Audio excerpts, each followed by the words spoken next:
So we're gonna look at our first derivative formula in the basic derivative list.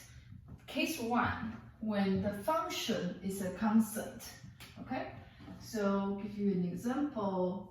F of x equals 2. This is a constant function inside. If I sketch it, it's like horizontal, right? For any input x, the output value is always 2. For another input x, the output value is 2. Doesn't matter what the input value is, the outcome is always 2. So you know the y value looks like a horizontal line. Okay. All right. So now let me differentiate the function f. Okay. If I differentiate the function f, what is the outcome of differentiating a function f? The outcome is the derivative of f. Okay? And by definition, what does derivative mean, or what does that mean by the action differentiate f? That means I take the limit of the difference quotient. Okay, so this formula is extremely important.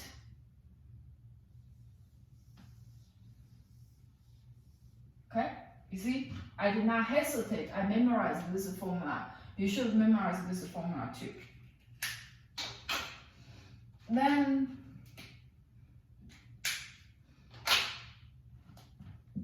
now you might be panicking like, oh, what's going on? But remember, I told you, you are good at math, but you need to be patient. You are patient, right? Even if you feel frustrated at some point, you know you are patient. So what does that mean? That means even though you don't know how to solve the entire problem altogether, you do it by baby steps. Okay, so I don't know what this. The h is just sitting there. Don't bother it. The f is generic formula, right? So we're gonna figure out what the f of x is and what f of x plus h is. Okay, so let me give an example. Suppose x is the value 0. Okay, so on top here,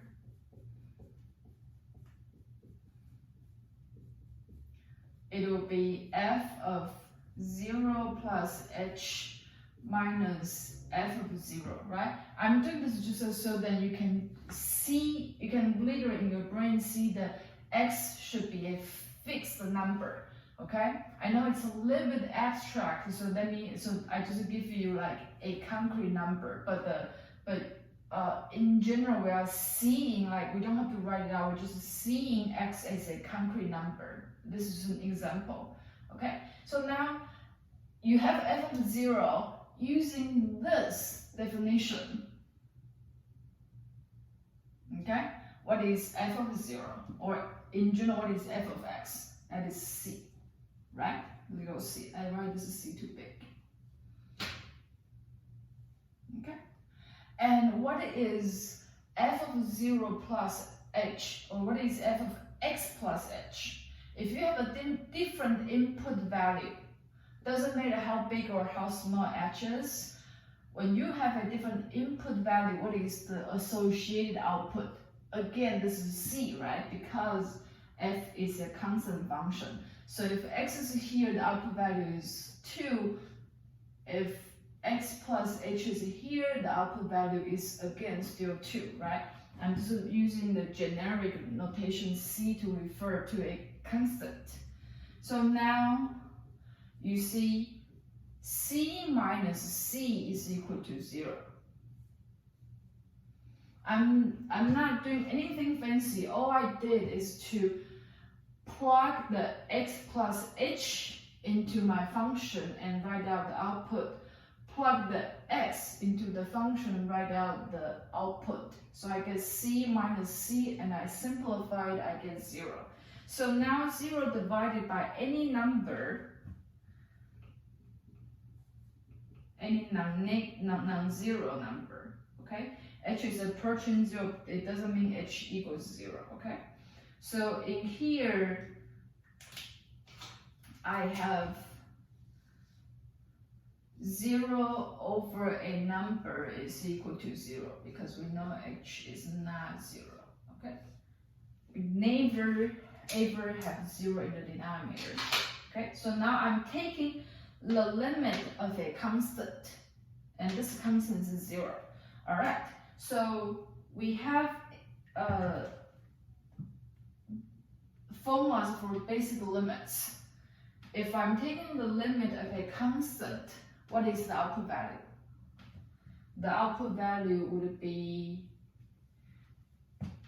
whatever constant you have in here, right? So the limit of 0 is equal to 0, all right? So our first formula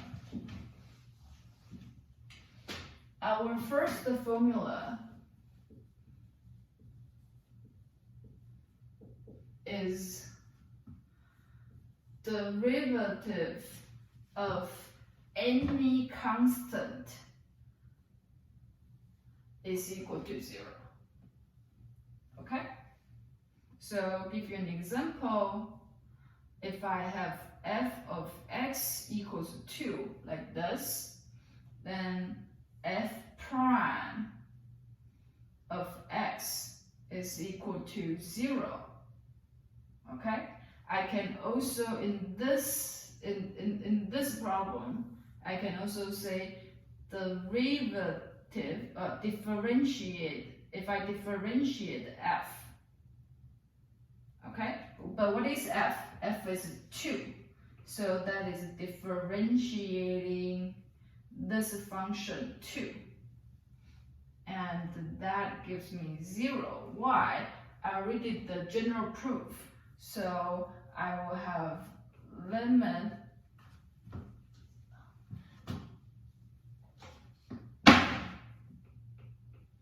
of f of x plus h minus f of x over h equals the limit of 2, because x plus h is being mapped to 2, minus 2 over h, and this is equal to the limit of 0 over h, which is 0, right? So we did this already. We did this part already. It's done over there for general computations. So we don't have to do this over again. We come up with the conclusion that whenever we are differentiating a constant function, we always get 0. We always get a 0 if we're dealing with a constant function.